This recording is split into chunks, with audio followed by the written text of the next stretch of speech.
ॐ अज्ञानतिमिरान्धस्य ज्ञानाञ्जनशलाकाय चक्षुरुन्मिलितमेन तस्मै श्रीगुरवे नमः। नमो नमो अनिरुद्धाय ऋषिकेशेन्द्रियात्मने नमः परमहंसाय पूर्णाय निवृत्तात्मने स्वर्गपवर्गद्वाराय नित्यं शुचिसदे नमः। नमः हिरण्यवीर्याय चातुरोत्राय तान्तवे। हरे कृष्णा कृष्णा कृष्णा हरे हरे, हरे Ram Ram Ram Hare Hare. Hare Krishna. So thank you very much for joining us this evening and for a session of sharing. Today's session would be the first session of Siksastaka. I I entitled it as the first verse, which is verse 1, but then I realized that I would probably need to set the stage for the discussion. So this would be the introduction, and subsequently on Thursday, the next session, we will have an opportunity to actually share the first verse. Because setting the stage is very important, because one needs to know why they're getting into a discussion of certain scripture. And every one of us has a certain purpose. And we have been sharing for since the 1st of March. We started out this year on the 1st of March 2015, and we started speaking on Sri Harinam Chintamani. And the purpose of wanting to share on the topic of Harinam Chintamani was very clear. It was twofold. The first primary purpose was I wanted to become purified by becoming more and more absorbed in the chanting of the holy names. And the second purpose was that by learning to do so, and also by examining my own challenges, I would perhaps be able to position myself to assist others in mitigating their challenges as time goes on. So it was a dual purpose in being able to do this. And it worked out very well, because I did feel that there were a lot of transformations within myself in terms of being able to develop deeper desires for being able to chant the holy names. And then after Harinam Chintamani, there was a need for us to elaborate on the motivation for chanting. You see, the Yuga Dharma was first described. We are following the Yuga Dharma. We are following the practice that is recommended for this particular Yuga. And then after adopting the practice which is recommended for this particular Yuga, we also wanted to gain a deeper understanding of why we are doing what we are doing. What is the goal? And we wanted to also be able to set milestones. So we wanted to understand the practice, and then we wanted to understand what the milestones would look like. And we set milestones based on scripture. So it was quite natural for me to move from a discussion on Sri Harinam Chintamani right on to Madhurya Kadambini. And Madhurya Kadambini very succinctly, beautifully elaborates on the entire topic of Bhakti Rasamrita Sindhu. It encapsulates the entire topic and the discussion of Bhakti Rasamrita Sindhu, which was translated by Srila Prabhupada as Nectar of Devotion.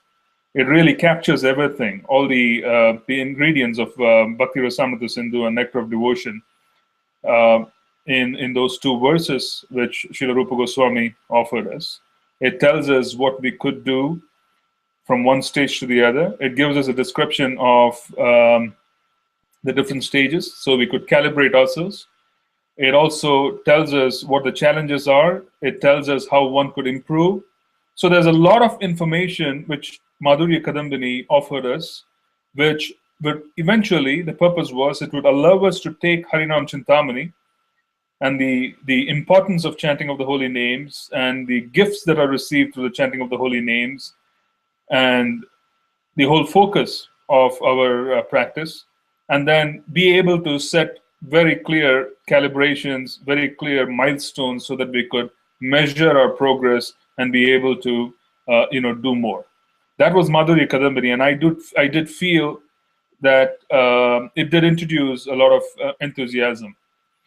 See, in practice, when we read something or when we write something, we may not gain as much, or when we hear something, we read something, and then we write something, it progressively improves our ability to understand the subject matter. But the highest level of absorption comes in when we begin teaching. So in that sense, whenever I set up a class and I begin sharing scripture, I go through several references just to broaden my understanding. And after doing so, I also reach the conclusion that I get a lot of help from the parampara because I extend myself to basically reach out and be able to make myself available for service. In this case, service is to speak on these special topics. These are very special topics. And I receive a lot of help. And that help is, in fact, gifts of realization, which I probably wouldn't have received if I had not taken up the opportunity to want to share with others. You see, it is one thing to read, and the other thing is to share so that others can benefit from it. And when you enter into the business of sharing, we automatically also gain more than if we were to simply consume any literature for ourselves, be it spiritual or material, right? So it was very enlivening for me because I received, quite a few realizations, I would think, which were very consistent with scriptural definition of what they should be or what they ought to be. And those were gifts that were enabled because I began sharing from, Harinam Chintamani and, excuse me, and Madhurya Kadambini. Now, after the culmination of Harinam Chintamani and Madhurya Kadambini, it was quite natural for me to choose Siksastaka. These 8 verses are the only written aspects of what Srila Mahaprabhu offered us. Sriman Mahaprabhu, who is non-different from Krishna, who appears on this planet to basically be a precursor of Kalki. Kalki is the end of Kali Yuga. Lord Kalki is going to appear, which is written in the scriptures, and at that point in time, the human population will not have the ability to hear. At that point in time, the human population will not have the ability to accept transcendental direction because the mode of ignorance would have increased to such an extent, and their own false egos, which is practically identification with the body, would have increased to such an extent that they would not have the ability to receive any special transmission, or they would not be able to receive transcendence because they would be too caught up with their bodies. So the only way Kalki would be able to assist them, according to scripture, is by annihilating the bodies so that they could again go and take on, possibly come back, in a different way at some other point. As a matter of purification, they would be relieved of the extraordinary material covering, which is very dense, okay, where it cannot be penetrated. Now, strategically, Mahaprabhu appears, and he appears 500 years back, approximately, and he begins sharing the process for this particular yuga. And the process for this particular yuga is given by him, and it is very, very clear, and it is very simple to follow. And it is very simple to follow, but the results in themselves are quite profound. Right? So the congregational chanting of the names of God. When he begins this mission, he comes and he gives something very simple. He allows us to adopt it. He then brings along with him his associates when he appeared, and then they continued appearing. His associates from the spiritual sky continued appearing, and that is our Acharya Varga. They are all realized souls who are a part of the specific entourage of Chaitanya Mahaprabhu, and they keep appearing. And they keep appearing to enliven us and be able to give us special direction. So many of them wrote many different types of literature. Srila Prabhupada appeared, he captured everything and provided it to people like us who are not well-versed or, incapable of going deeper into Sanskrit and Bengali and so on and so forth. He captured everything and he provided us the infrastructure. He also provided us volumes of work, and which is practically a lifetime's worth of reading if one were to take it up very seriously. And all of this had a simple purpose. None of our acharyas wrote for the purpose of scholarship. None of the serious practitioners in our line were ever professing themselves as scholars. Our Prabhupada, Srila Prabhupada, wrote the Srimad Bhagavatam, he wrote Bhagavad Gita, and apparently he had made a remark that his translations of Sanskrit and everything else was also done with a specific view of being able to bring in bhakti. His idea was very clear that if I were to sit and translate a certain verse, if I were to translate a certain word, if I were to do anything, it's supposed to cause bhakti. And many people accepted that because there were many professors who study, Hinduism, as we call it. They were all able to see that very clearly. There was very aligned purpose in Srila Prabhupada's work. He never professed to be a scholar, even though he offered the greatest, volume of Vaishnava literature in the recent century, recent times, for the Western world to consume in English. However, he never called himself a scholar. He called himself a servant of God. He was here with a specific purpose.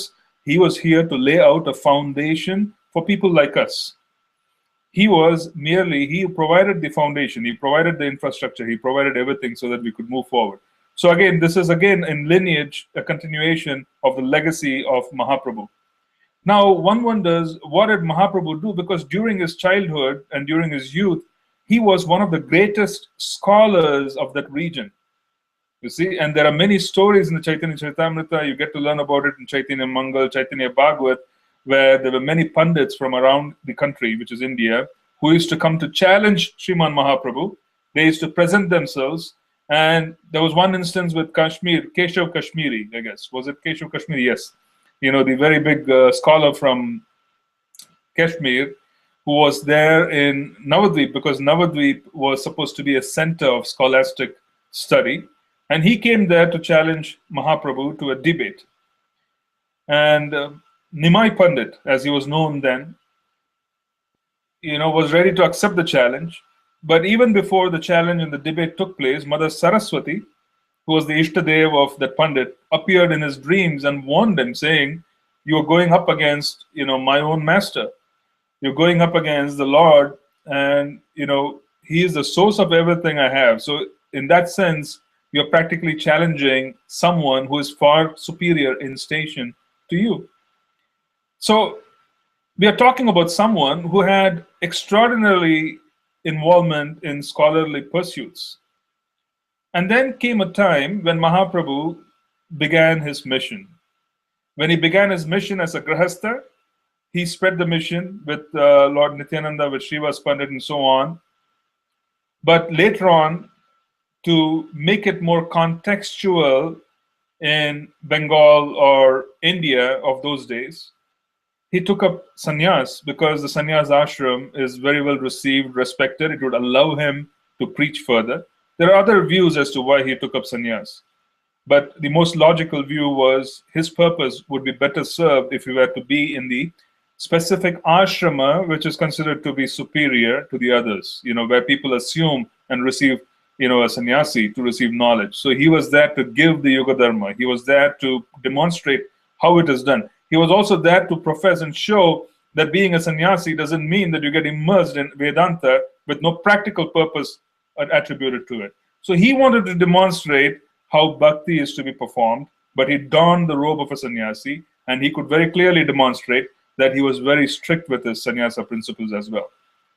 Okay, so the point is that our acharyas, including Mahaprabhu, even though they had such scholastic aptitude, and Mahaprabhu was one of the most prominent scholars in his youth, it is astounding to see that he inspired Srila Rupa Goswami, and this inspiration is very important to understand.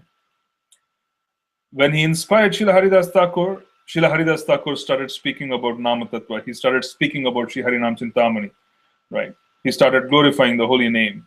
So this inspiration is such that the soul who is inspired would practically become a conduit.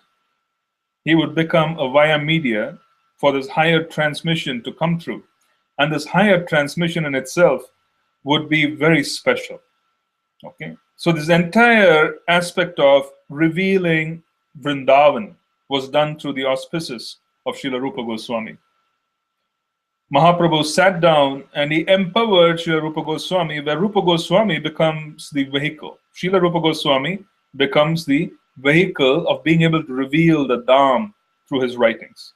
The dealings, the very confidential dealings of the residents of Vrindavan were revealed through the writings of Srila Rupa Goswami. But how did that happen? That happened because Mahaprabhu empowered him. Srila Rupa Goswami received the transmission from Mahaprabhu.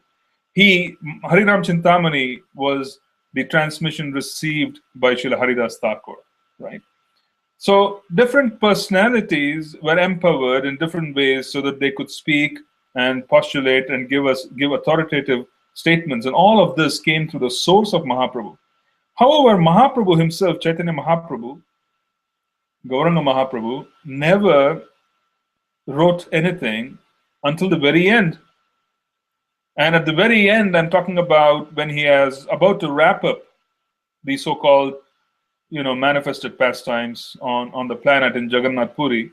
And toward the end, he was having constant conversations about very confidential topics with Swarup Damodar Goswami and Ramananda Raya. Both of these personalities were confidential associates of Srimati Radharani herself. Swarup Damodar Goswami was Lalita Saki, and Ramananda Raya was Vishaka. Two of the direct expansions of Srimati Radharani. Our scripture is very clear that they are non-different from her. The Ashtasakis are non-different, but they hold on to very specific tendencies, moods. It's almost an expansion which has a different flavor. Lalita Saki has a flavor which is very different from Shri Vishaka, but they're all expansions of Srimati Radharani. And these two personal associates, because Mahaprabhu himself was Krishna in the mood of Srimati Radharani, okay? That is the reason why we constantly make the statement that other than Mahaprabhu, no one can give Krishna Prema. Who has Krishna Prema? The highest level of Krishna Prema is with Srimati Radharani. Only she could give Krishna Prema. No one else can bring forth Krishna Prema and distribute it. No one has the authority. Everything is with Srimati Radharani, right? So as a consequence, it had to be Mahaprabhu who could only be giving Krishna Prema. No one else has Krishna Prema to give. That is why Advaita Acharya, even though being Mahavishnu himself, did not give Krishna Prema, he begged Mahaprabhu to descend so that he could distribute Krishna Prema. And then this particular situation where Mahaprabhu never wrote anything. He never wrote anything other than empowering his dear servants on his behalf. He used to empower them to write extraordinary material which was clearly transcendental, very confidential, not available anywhere. Who could imagine about dealings in Vrindavan? Who could write about how Srimati Radharani and Krishna interacted? Who could write about the interaction of the cowherd boys with Krishna and the specific interactions between different personalities in Braja? Such confidential writings of our acharyas are never available unless you have direct vision. And that direct vision was provided by Mahaprabhu. He empowered his servants and they wrote. These are very special literature, very, very special because they give us an entrance practically, even though we are completely unqualified, they give us an entrance to glimpse at the dealings in the spiritual sky, the extraordinary dealings in spiritual sky. He never wrote and he used to speak. Now, toward the end, when he was having all these confidential conversations with Swarup Damodar Goswami, he was having this confidential conversation with Ramananda Raya and his personal associates in the night. He, at that point in time, at the very end, spoke 8 verses. This is at the end, Antya Leela in Chaitanya Charitamrita. Krishnadas Kaviraj Goswami writes about it right toward the end. And this is where Mahaprabhu speaks these 8 verses. So one has to understand that toward the end, very confidential instruction is being provided. We have heard about Siksastaka hundreds of times. We have heard it, perhaps we have memorized it, perhaps we understand, 1 or 2 verses because they're constantly being repeated. However, we have to understand the context that this is the culmination of his Leela. This is almost toward the end. He is providing us with this information, these 8 verses. So it's almost as if this is the very end. This is the culmination, which is the most confidential aspect of it. So these are very special verses, and I wanted to be able to go a little deeper.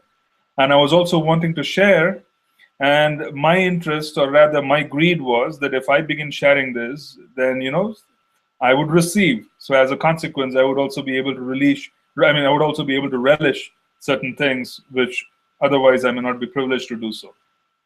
So as a consequence, I said, okay, Siksastaka should follow Madhurya Kadambini, because initially we heard about Harinam Chintamani, and from Harinam Chintamani we went and set barometers and kind of milestones for us to be able to achieve in the process of bhakti. We studied Madhurya Kadambini in quite some detail, and then it'll be fitting if we now go to Siksastaka, because these are the most confidential instructions given by Mahaprabhu.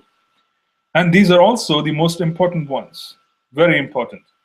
We would also have some ability, because we have read Harinam Chintamani, because we have spent some time on Madhurya Kadambini, it will allow us to understand Siksastaka as well. Okay, as a consequence, it's a natural, I would say it's timely situation where we could talk about this. Now, I want to go back to the one moment. Yes, I want to go back to discussing the Bhagavad Gita, where in the Bhagavad Gita, right toward the end, we have spoken about it several times. Krishna says, Manmana bhava madbhakto, madhyajimam namaskuru. He is telling Arjun, this is very confidential, Arjun, 18.64. Right? Paramagokhyatmaham. He is very confidential instruction. And this is right towards the end. And he says in the next verse that you should always think of me, worship me, offer your homage unto me, become my servant, so on and so forth. And that particular verse, we understood through our discussions in Madhurya Kadambini, that verse of always think of me is possible in the highest stage, which is Bhava, which is the beginning of Prema, and Prema itself, Krishna Prema. Krishna Prema is the goal. So that particular instruction was a direction given by Krishna 5,000 years back, that Arjun, the practitioners of Bhakti Yoga, ultimately have to reach the point of being able to always think of me. And for us to be able to cultivate the ability to always think of Krishna, which is an awesome, awesome prospect while you are in this world in a material body, one has to reach the point of becoming completely liberated whilst being in this physical body. The senses have to be liberated, and one has to receive a spiritual body, and one has to be able to practice and call upon the names, which is done after such transformation, the culmination. And at that point in time, the identity of the person in relationship to this planet is destroyed for all practical purposes. They have completely identified themselves thoroughly with spiritual identity. And as a consequence, they are able to fully absorb themselves in the chanting of the holy names. They are able to call upon Krishna's holy names with the same mood and love as a resident of Goloka. Holy names have descended from Goloka. They are not a part of the material universe. Our relationship with Krishna is a part of Goloka. So when once our relationship with Krishna is fully revealed, and then we call upon the holy names, then that particular moment is when we would constantly be calling upon the holy names, which is what Krishna wants in the Bhagavad Gita, Manmana bhava madbhakto, madhyajimam namaskuru, toward the end. And then comes the point of our understanding about what Krishnadas Kaviraj Goswami did in the Chaitanya Charitamrita. He discusses this particular aspect in the Antya Leela, right toward the end. So everything is being done in the end, which is very confidential. And Mahaprabhu's 8 verses are very interesting. Okay, of the 8 verses, there are 3 verses. Practically, I think the 3 verses which talk about Sambandha. Sorry, the first 5 verses are Sambandha. Right? They have some essence. And then the remaining are all about Prayojana Tattva, the last 3. which is the goal of life, which is the Krishna Prema, the ultimate attainment. Abhideya follows through in all 8 verses because at every stage there is Abhideya. Now let me explain what Sambandha, Abhideya, and Prayojana are, because we set the stage. Sambandha Gyan is our relationship with Krishna. Who am I comes first. Who am I comes first, after which we have to understand who Krishna is, and then we have to understand the specific relationship between us and Krishna. That is Sambandha Gyan. And in the process of attaining Sambandha Gyan at every stage, one reaches the point of being able to understand who they are in different degrees. So it's almost like someone wakes up and they understand how they look, and then they start understanding, who their parents are. They start understanding siblings. They start understanding neighbors, and then they start understanding the object of their love, the object of their affection. So it's a progressive state which we call Sambandha Gyan, and that Sambandha Gyan starts with our coming into the movement and following the direction of Krishna in 4.34, where he asks us to meet a spiritual master. He says, go and meet a Tattvadarshi, right? And offer service unto him. And by doing so, we will be able to understand Krishna himself.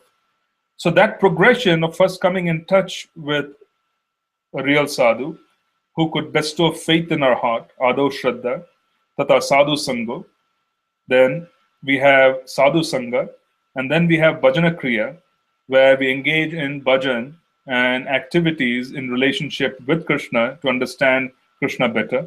The 64 different types of devotional service is being performed as described by Srila Rupa Goswami, as described by Sanatana Goswami in Hari Bhakti Vilas.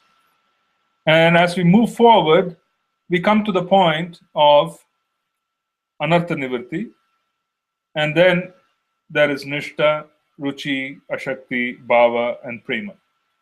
Now, the most important thing for us to understand is that Sikshastakam's 8 verses are also arranged to capture the essence of these different stages. Although they have been captured, there's a lot of interplay between them.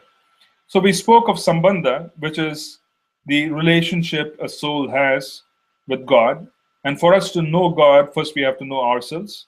Then we have to understand the relationship between us and God. And then we have to develop understanding of the activities performed in that relationship. Okay? So the first verse in Sikshastakam practically talks about the glories of the holy name. It talks about the opportunity that is being presented to us. Okay, I just want to make sure I don't miss this. Yes, it is basically the first verse emphasizes the process of congregational chanting. And what is amazing is that when we read the last part of Chaitanya Charitamrita, Mahaprabhu speaks each verse of Sikshastakam. These are his own composition. And then there's a dialogue between him and Swarup Damodar Goswami and Srila Ramananda Raya. In that dialogue, he talks about the glory of congregational chanting. Congregational chanting is where we get together and we engage in Sankirtan. We should never forget that our movement has a core practice. And the core practice for us is congregational chanting. It is congregational chanting. If we all recall, we are all very familiar that when Srila Prabhupada began the mission right here in New York City, he began the mission through congregational chanting. He sat in the park, he very humbly took a kartal, and he began chanting, and he began drawing people through him, and everyone began congregating after that. So the congregational mission begins with this core practice, and that is the first description which is given by Sriman Mahaprabhu. We are going to discuss that verse in great detail in a subsequent session, but one has to understand how the verses progress. So the first verse, it talks about sadhu sangha. It talks about coming together, receiving faith, coming together and getting, mercy of a spiritual guide, and then also being able to chant along with others. Sadhu sangha and bhajana kriya, congregational chanting. The next verse in Siksastaka, which is also about Sambandha Gyan, we'll talk about greater detail when we discuss the verse. It basically also talks about the fact about our own ineptitude, disqualification for us to be a part of this movement. This movement is an extraordinary movement. We might see thousands and thousands of devotees join the movement. We might claim that there are many hundreds and thousands of souls who have received the holy names, formally, informally, in any manner. But it is a very confidential movement because it's very potent and it is offering us the highest objective ever. And the opportunity to participate in this movement is very rare. The weeding process, now it is summer, every one of us who has even a small patch of grass outside our homes have to spend some time removing weeds. The weeding process in this movement is very effective. Whenever a movement, a spiritual movement and a spiritual process is introduced into this world, along with it, there would also be very effective processes to be able to weed out those who are unqualified or who are not sincere. The weeding process in this particular movement is very, very effective. So one should not be surprised about the number of people who come and go, because this is very confidential tattva, and the gifts that are being received are very special. One should never be surprised about the number of people who walk in, who might even get initiated, but then walk out. Don't be surprised. Don't be surprised. The weeding process is exacting, and the reason for it is because that shows the potency of what the process is. If something is very special, it will have all the ingredients. It will also have the ability to disqualify those who are not supposed to be there. So, in that sense, we are all unqualified, and we just have to understand that every day. Srila Prabhupada, with great humility, used to pray to the deities. One day someone asked him, what are you praying for? And Srila Prabhupada said, I'm praying so that I may never fall down. This was Prabhupada. So, advanced practitioners will be very fearful of this being taken away from them. They'll be very fearful of the process of bhakti being taken away. As a consequence, they would constantly demand attention from Krishna, of wanting protection from him. And that protection is that display of humility. So the second verse shows the natural thinking process, that first there are no rules or unwanted regulations which are a part of the Vedic process. This is a very special process which is beyond rules. There's no discrimination in distributing it, but we are very effective in weeding out who cannot be a part of this. Then there is the third verse which talks about what should be in our hearts for us to be able to effectively cultivate bhakti, which is the Trinadapi Sunichena verse, which everybody practically remembers, which is the actual process for us to be able to cultivate bhakti. It is giving us the secret of being able to chant, right? And then the fourth verse is about eliminating unwanted desires, eliminating those desires that are not Krishna-centered. Anyabhilashita shunyam, jnana karmadi anavritam. Right? That particular verse is actually the essence of being able to throw away unwanted desires, desires that have no purpose, that have no meaning.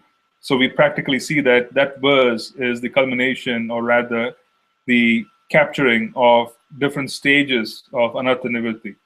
When one comes to nishta, one is almost free. Ruchi, more almost free. I don't know if there's an expression. And in the last spot, you also have a situation where it is you're most free, which is completely free, and bhava, you're liberated. So this particular verse, which is the fourth verse, is a description of anartha nivritti itself. It begins, and then it also shows us, okay? And then the Swarup Gyan of once you're free from anarthas, being able to assume an identity in the spiritual sky, that is being revealed in the fifth verse, okay, which is a natural stage which occurs in Nishta. Once anarthas are gone and one is able to chant, the greater the level of purity, greater would be revealed of the Sambandha Gyan for the devotee. That is the fifth verse. And then sixth verse actually talks about Shubhada, which is good fortune, right? This is specifically the attainment of loving emotions, bhava. And the seventh and eighth are clearly Prayojana Tattva. We're talking about prema, and in deep separation and anguish, the eighth verse talks about the mood of Srimati Radharani, which is very confidential.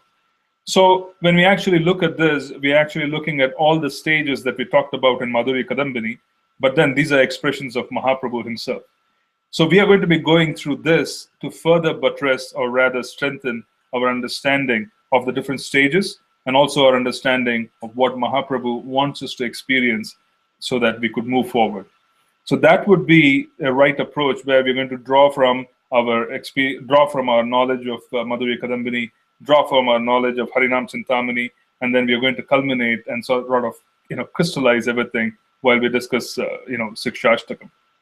It is fascinating, of course, to see that this is very confidential, and very little has been written about it in terms of commentary. There have been a few commentaries. I would also like to explain that. There are two commentaries. One was written by Srila Bhaktivinoda Thakur, and Bhaktivinoda Thakur's commentary was further commented on and written by Srila Bhakti Siddhanta Saraswati Thakur. Both of these are available. I think they're translated. And then there was a commentary written, at least as far as I know, by my spiritual master, Sri Srimad Bhaktitirtha Swami Maharaja. And his presentation is very contemporary. In other words, he accounts for people who are recent practitioners who have come into Krishna consciousness, and so on and so forth. So these are the few things that I would be using in terms of this discussion. So we spoke of Sambandha, we spoke of Abhideya, we spoke of Prayojana Tattva. Sambandha is our specific unfolding of the relationship that we have with Krishna. And Abhideya is the activity that we perform in such a relationship. And that is not very difficult to understand when we start understanding that every relationship has a very specific activity associated with it. First, you have to assume the identity. Only then can you act. In that relationship, the more and more deeper you go into an identity, your action becomes more refined and it becomes more profound. So that is not quite different from how we act. A person acts towards their daughter in a certain way, acts towards the wife in a certain way, the mother in a certain way. Different people are, you deal with different people based on the relationship. The identity is assumed, and then based on the identity, you start interacting. So our process of spirituality is also very clearly the same. We first work on Sambandha, where we establish the identity that we have with Krishna. We understand him. And then after understanding the identity crystallizes, it becomes deeper, deeper, deeper. And then at that point in time, our actions in that identity, which is Abhideya, also improve, right? And then finally, we attain the love of Godhead, Prema, which is Prayojana Tattva. So the 8 verses are distributed in the same manner. They're also extraordinarily linked with the verses that we discussed in Madhurya Kadambini. They're also linked with Srila Bhakti, Bhakti Rasamrita Sindhu, authored by Srila Rupa Goswami. Obviously, they have drawn from these 8 verses. Mahaprabhu spoke first, and then they also drew from these 8 verses. So we are going to be going through these different sessions. I would spend time, possibly a lot of time, in the verses that are relevant. Yeah, can you put yourself on mute? Yeah. Thank you. Can everybody go on mute, please? Yeah. So those are the different verses that we would be talking about. We will be going on a verse-by-verse basis, and then finally we'll reach the point of being able to understand Siksastaka fully. So I'm excited because I've never gone very deep into it other than reading, but now I will be reading different scriptures. I will be going into it, so it will help me as well. It will enrich my experience, and hopefully I would be able to contribute to yours in these sessions. There is a different way of wanting to continue these sessions. What I did was I captured as many people as I could who attend these classes, and I put all of you into a Sangha, like a Google Plus circle. And if you are a part of the Google Plus circle, I am sending you an invite, and that invite should also come to you in your Google Gmail tab, where you have, I think, a social media tab or whatever. You should be able to see that invite, and if you were to click on that invite and participate, you will be able to participate in this session just as you would in a regular class where you can ask questions and I can speak. So that's the whole purpose of being able to do that. Okay, so that's the option. I would prefer that you also log in and accept the invite and come in and become a part of this, so that you could ask me questions and I could reply, and it could be more interactive. So now I'm ready to take any questions if you have on whatever has been discussed. I am seeing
okay, I don't see any questions. If there are any questions, feel free to contribute. You can write to me, or you could simply wait for the class to be posted, and you could post under it on the website, sandhini.com, and I would be very happy to address your questions. I also understand there's a lag between my speaking and your hearing, because it's almost a minute and a half. So, okay, so I think we'll end today's session here, as there are no questions, and we will begin on Thursday. So hopefully we would really be able to understand Sriman Mahaprabhu's recommendation, because there seems to be a lot of instructions that he has given in 8 verses. So hopefully we'll be able to gain from those. Hare Krishna, Srila Prabhupada ki jai.